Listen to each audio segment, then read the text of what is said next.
The quality of the leader in a building company sets the tone, sets the temperature for the rest of the building company. How old are you going to be before you start to experience life like you want it?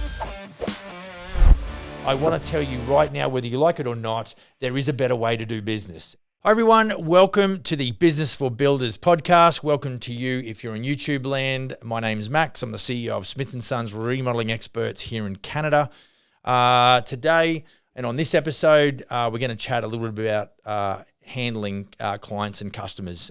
Before I start, as usual, like and subscribe and share this information if you find it helpful and you know somebody else that might enjoy it. I would appreciate, and we certainly do appreciate all the love that we get as far as feedback, from folks that have given us a bit of a listen and a bit of a watch. So we appreciate that. Okay, so just on that, if you've got any questions, email me, max@businessforbuilders.ca. I'm sure that email will be somewhere in the bio with a copy or something. So let's get on with it. Okay, so funny enough, I was only chatting with one of my guys today, and we were just talking about really, in essence, client relationship management. And if you sort of understand anything about handling clients at a massive level, you're going to have what we call a CRM or a customer relations management system. But what I'm not talking about today is the digital side of that management program or that process. I'm talking about the actual human side. And, having sort of been around the game for a long time, having been involved in the construction business for, over 33 years, this could be my 34th year now, which makes me fairly old. Always being involved at some level in the construction and building industry. It's just full of different personalities and different people, both builders, subcontractors, even supplier representatives, and of course clients. And so I think that what I'm going to do is I'm going to talk about, situation. I'm going to talk about a situation that really you can probably understand from your own experience where you've been in maybe a situation like this. But what we're trying to do is I'm trying to, make it clear that there is, a responsibility on you, the builder, to insulate the client. And so I think it could be something that you might already understand as a concept, and you may already, maybe even naturally, unconsciously, competently already deal with clients in this regard. But then there might be other, operators, general contractors, guys and gals that actually didn't even realize that maybe that's what they were doing. And so this is a little bit of a personal audit. That's what I would say, and a personal emotional audit, because what I'm going to chat about has got nothing to do with customer relations management software. It's got nothing to do with construction checklists. It's got nothing to do with any systems and processes that are built into your business. It's got all to do with how we interact with other humans and specifically our customers and our clients. So, look, I think the point I want to make is that too many builders, and we've just gone through a long weekend here in Canada, and so I'm recording this on a Tuesday. You'll hear this on a Thursday. Maybe if you're overseas, down under, you might hear this on a Friday. But nonetheless, after a long weekend, there's all kinds of stories that you can probably tell your clients, good and bad. And I think what underpins this philosophy, or what I'm going to chat about, is you've just got to maintain a level of professionalism. Like, one thing that comes to mind is that I will never share a beer with a client during construction. We do mostly renovation work and projects. And so for the most part, the clients are still living in the home. And of course, if they see activity on site, they want to be generous and they want to, maybe, knock the froth off one or two. But for me personally, I've got to keep my professional distance because whilst everything is rosy, and it's like I've never had a bad first meeting. At contract signing time, it's all happy days, and the expectation is very alive, and they're looking forward to the project to be built. And so it's like I want to, in the event that I have got to exercise what I call firmness with courtesy. In other words, there's something maybe that the clients have got their heart set on that we can no longer do because we've now, peeled walls apart or floors apart or whatever. I've got to be able to address that again in a professional manner. And I really don't want to feel like I'm being leveraged by the client because they've fed me a couple of beers. So, I would really urge, and so that just is a good intro. It's a good opener to what I'm talking about because, I think as the project goes on, we get a degree of comfortability with our clients. Obviously, I'm dealing with one, situation where we've just met the client for the first time. And of course, I met them via email and once on the phone. So there is no, personal contact. But as the project will evolve, then obviously, a face-to-face meeting will happen, of course.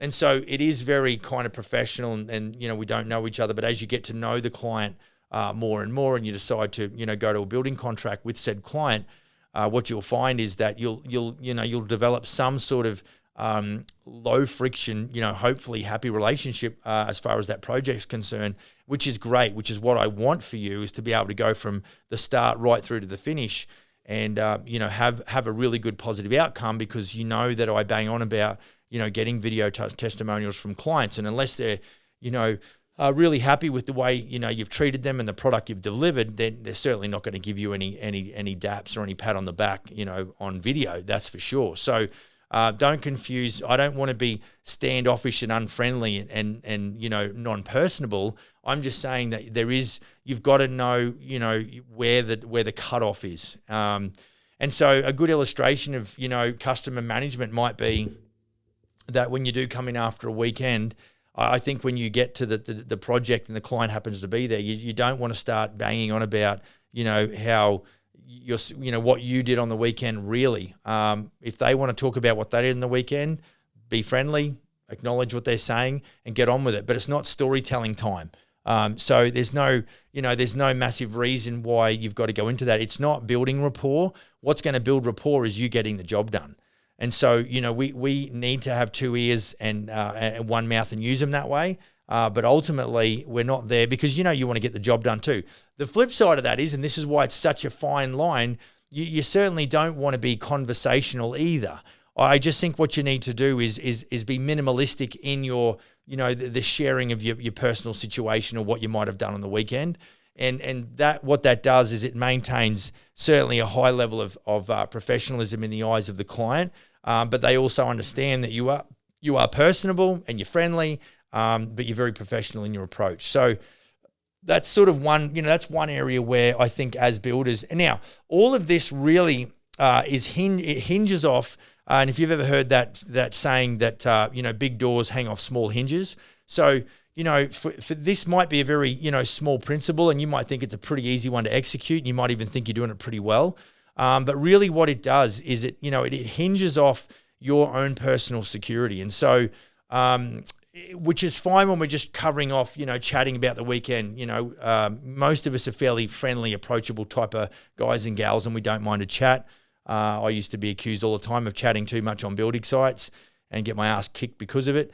But I think what I'm sort of trying to get at is that most guys probably talk too much and maybe share too much. That's probably, it's like too much information.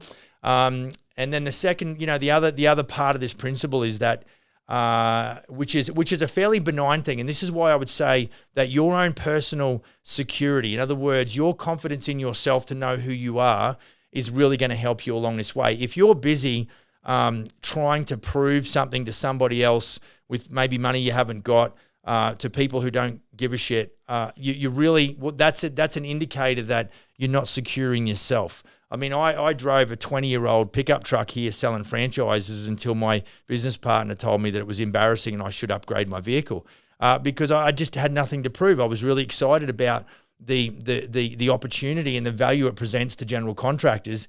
What I drove was irrelevant. It made no difference because I was so pumped about the opportunity, and the way I communicated that was from an authentic opportunity standpoint, not trying to impress anybody. So what I think when I'll go a little deeper is that, when you've got a situation whereby you've got a sub-trade or a supplier that's let you down, what you can do is you can focus on how you're a victim of the situation. And I think this is where I want to really go with this. You can either be an above the line thinker or you're a below the line thinker. Winners think above the line. Non-winners I don't want to say losers, but non-winners, they like to loiter in all of the, woe is me.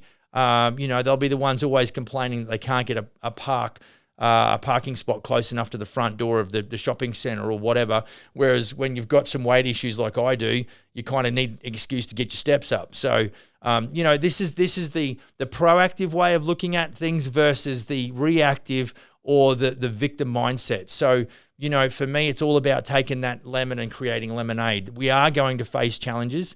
And so I think how we look at remedying those challenges and how we deal with them, it's easier for me to take responsibility, whether it is, the thing is, an indicator, if you use the word "it's not my fault" a lot, then you're a below the line thinker. And I am sorry if you think that that's not the truth, but I'm telling you, I've seen enough human business people to understand that anybody that doesn't initially go, you know what, I wasn't in there making the error, but it's my business and I hired that person, so it's my fault. And I accept the responsibility of that. And I'm now going to then look at ways to try and correct and remedy and all that sort of thing. And so, that is what I'm talking about. So I guess this talk could be a lot around figuring out whether you're an above the line thinker or you're a below the line thinker. If you go to a building site and your drywall doesn't show up and all you want to, and of course, this might be the second time this has happened, and you're feeling the pressure from clients. I get it, I think there's a little bit more distance when you're doing a new home, but I'm not saying that guys that, building new homes don't suffer, from this challenge, but certainly in the reno, it's very close proximity. Reno builders, maybe you're only doing 2 or 3 builds at a time. They've got clients on site, maybe 75% of the time, maybe 3 out of 4 jobs, the clients are home. 1 job, if you're doing a second story addition or a massive reno, they might be out of the house in an Airbnb or something. But for the most part, you've got clients that are actually watching the construction happening from the sideline. And of course, they're seeing in real time your trades letting you down.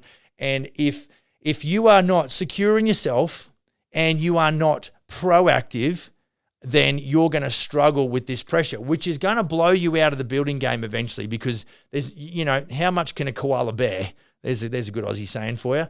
How much, ding, put a koala up there with some weights on. No. How much can a koala bear? So it's gonna be putting so much pressure on you that if you're a general contractor or a builder, you could find yourself going back into your comfort zone and maybe just doing, framing and forming and, concreting or whatever, because it's like, well, I don't have to deal with as many clients, but you know that might not be the thing you want to do. And so, I think with, for you as an individual, you've got to figure out, that you need to work on your personal security as far as your belief in yourself and your own expertise.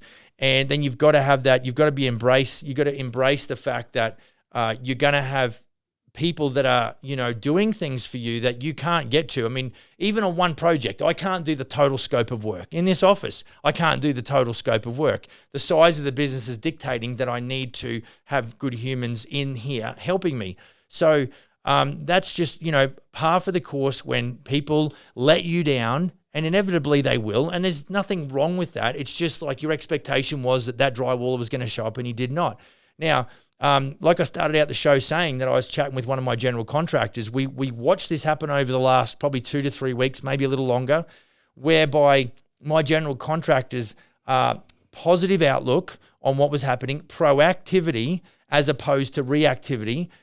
He's got a really good attitude towards handling high pressure situations, and it really did in the eyes of the client, his ability to not take control, like in a bombastic way, but he was very candid. There was a lot of, he shared with the client what the frustration was, and then he was very orderly in the execution of bringing about a result. And throughout that bringing about a result, there was a few pivots that had to be made, or a few adjustments, because the reaction from the subtrade wasn't the way, the reaction or the response wasn't what he expected, and he had to pivot. So it really came down to 2 things: the way that you handle the instance, and definitely the level of communication and the type of communication with the client. You can communicate with the client and then bitch all day long about how hard it is to get labor now, or just how the supply chain thing is mincemeat at the moment.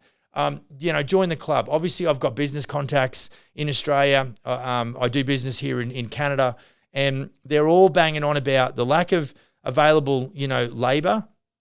and supply chain issues. And it's like, yep, so what? And what I freaking hate is just hearing the same when I rock up and I'm literally it's like, Groundhog Day. I'm hearing the same BS coming out of this guy's mouth, and he's so freaking negative. It just drives me freaking crazy, because not that it's just the tone, which annoys me, but it's the whining. It's the, I want it to be fixed for me so I can have no problems in my life. Like, seriously, resistance builds muscle mass. You should actually be thankful that you are getting something that's forcing you to get better. Because I am telling you right now, my friend, it's not about that life should be easier for you, because it's just not. Anyone that's successful has embraced the fact that challenges and struggles is a part of the process. And if you want to be a big shot business guy or gal, you're just going to have to be a firefighter. You're going to have to be better at handling human resource. You've got to always be tweaking systems. You're going to have the rug pulled out from underneath you a lot. And so your attitude better be one that says, you know what, I just bit the dust, but I'm sure I can learn from this instance. I'm sure there's something that I can pull out of this that's going to make, me a better operator. Rather than saying, why does it always happen to me? You negative SOB. Seriously, that's business, baby. It's just par for the course. You need to embrace the challenge and use it to your advantage. Use that inertia, use that momentum to help build you. And so, I think anytime that I see someone that starts passing the buck or blaming something else or somebody else, or it's the marketplace or it's the supply chain issues or whatever, there's someone that's a weak operator because they just want it too easy. Because mate, look, feel free to email me, max@businessforbuilders.ca, and tell me I'm full of shit and that your life is so easy peasy. Like, I need a couple of those emails because you know something that I don't know, and you're involved in a different sector of the building industry that I'm not involved in. I even know a guy that builds $200 million high-rises who just loves the game so much. I could go down there on a weekend and he would be on the forklift. He's out of his freaking mind. It's just because he just loves the game. I think he loves making money, and he's making a little bit. So I think for you as an operator, I did a podcast a little while ago. I don't know how many episodes. It was talking about overwhelm. Yeah, and I think when you are feeling overwhelmed, you're on the cusp or the threshold of breakthrough. And so if you can hold your nerve, life is teaching you something right now. And I think what you can do is, if you can grab that as a template in your mind and you're able to contain yourself and improve your emotional quotient, you need to be able to stand still and really just, ascertain what's going on, figure out how you're feeling about the situation, and look at some positive steps. And, do what I do. I walk out of this office and I pace up and down the sidewalk on the phone. I love being outside because here in Canada, we're inside for 3 months because I freaking hate the snow and the ice. And look, if any of our audience is ever in the Okanagan, anywhere between, Sun Peaks in Kamloops to Silver Star here in Vernon, and then of course Big White in Kelowna, you need to look us up because we're right here, and I'd love to shake your hand and get a selfie with you. So if you're anywhere in the world and you want to come to Canada to ski, maybe hit me up too, and I can give you a little bit of a heads up. So that's just a side note. But I think, for us as individuals, as builders, it's not just about knocking nails into wood. We've got to understand that we are business people. You're not just a carpenter now. You're not just a contractor. You're not just a tradesperson. You're a business operator, and you're an entrepreneur. Essentially, that's what it comes down to. And so, I think we've just got to understand where our I sort of hesitate to say weaknesses are, because I don't want to focus a shit ton of effort on improving weaknesses, but I certainly do want to be aware of them, and I certainly do want to tweak those and try and improve those for sure. But I really want to take wherever your strengths are. I really want you to sort of take those to the moon. Now, as it relates to weaknesses, do what I do. I just staff my weaknesses. There's people in this office right now are doing jobs that, I push the limit and say I might be able to do it, but I would do a terrible job. But so that's what I do. It's like, I don't need to be a videographer. I just employ people to do the videography. That's the easy way. That's what I'm talking about. It's not that my weakness is a negative, but I recognize it. I've got self-awareness and I'm going, okay, so, I need to put someone in that place who can actually do that scope of work. So if you're a builder, you might say, look, what I need is I'm really good at doing estimates and numbers, but what I really need is, and I don't mind, project management. I'm good working with sub-trades, but I don't really, I just don't have the patience to deal with clients. I can do it if I have to, but I don't want to. Well, you might need to find yourself a project consultant, somebody that can do, some level of estimating, but that is really good with client management in the sales process and has a really good understanding of your sales process and everything that's contained therein. Because it's just about, you do, as you build a bigger business, you will find that you're going to need to employ people. So you're going to need to recognize, maybe do what you do well, but then outsource or at least have, a staff or team members to really help you fill those gaps too. Because really, we're, for us here at Corporate Office, we are on the team. We're on the same team. And so all of us are focused on going in the same direction. So, if you're working with your clients, you have this tendency to go and start waffling on about your shitty weekend, you need to get out of there and dodge. You need to get somebody in there who's got an above the line mentality. And I would encourage you that you can change. And so, if you tend to be negative and you like hearing your woe is me stories, I'm telling you, the thing is, speed of the leader determines the speed of the pack. Nobody wants to hang around someone who's negative all day. So, that goes for clients. I mean, if you've got a situation where you're dealing like we do with clients pre-contract, it's almost like a preliminary building contract. These clients are actually going to, grab the design information and probably go find another builder because they're not really wanting to work with you. And so builders need to be really self-aware, because there is builders. I know this, you might find this hard to believe. There is builders out there as it relates to dealing with humans that are what I call unconsciously incompetent. In other words, they're cocking it up and they don't even realize it, but everyone around them can see what's going on. That's called unconscious incompetence. So guys and gals, that might be the takeaway. Really, maybe ask a few of your close associates or people that are around you, hey, am I a negative Nelly? Do I tend to focus on, the challenges that we're going through, and I make that the focus? And they might be coming back to you and say, no, you're doing fine. And really, that's where you can benefit from having good people around you. And that was one of the last things that when I was chatting with my guy today, he sort of said, it's super important that you surround yourself with like-minded people or people that you'd like to be. And they, they talk about that your income will be the average of the 5 people that you hang out with the most. So you need to think about that. And so, depending on, you become like the people that you associate with. So, this is why for me, I'm listening to audiobooks, I read books, I listen to podcasts. I do everything to try and improve my understanding of me as a person, but also of the industry that I'm a part of, because technology changes so quickly and it has an influence on how we do business. And so the education and the enlightenment that I need to constantly be taking on board, jettison the things that are old, that are no longer, maybe they're redundant, understanding what is old, what principles still remain, even though they've been with me for the longest time, and really do just sort of focus on your personal development, your personal leadership. So going back to where we started, we want to insulate our clients from all of the crap that's going on in our life, my life, the builder. They're not interested in hearing that. Remember, they are paying you money to deliver a new home or a renovation. Please do that. They are not interested in knowing about your woes, but I would urge you to continue to be friendly as well. And I'm not saying it's off limits. I'm just saying be aware that an oversupply of your information is probably going to be borderline irrelevant eventually. And if you're having challenges with supply chain issues and labor and subcontractor commitments and things like that, then you have really got to just figure out a way forward. You can't just stand there and go, I'm a victim, because then what happens is the client is relying on you to be the leader. Leaders lead. And so, you really need to be, I think we're talking about a level of maturity, understanding that it's not an attack against you personally if the shit hits a fan with one of your sub-trades, but it is something that you have to deal with, and the client expects you to step up. And so, that's really probably it in a nutshell, folks, is to make sure that you're actually executing in such a way that you are acting as a mature, responsible, professional leader in the building industry. And know that we overestimate what we can achieve in 12 months and we underestimate really what we can achieve in 10 years. So you need to be patient with yourself. You need to allow yourself time to grow.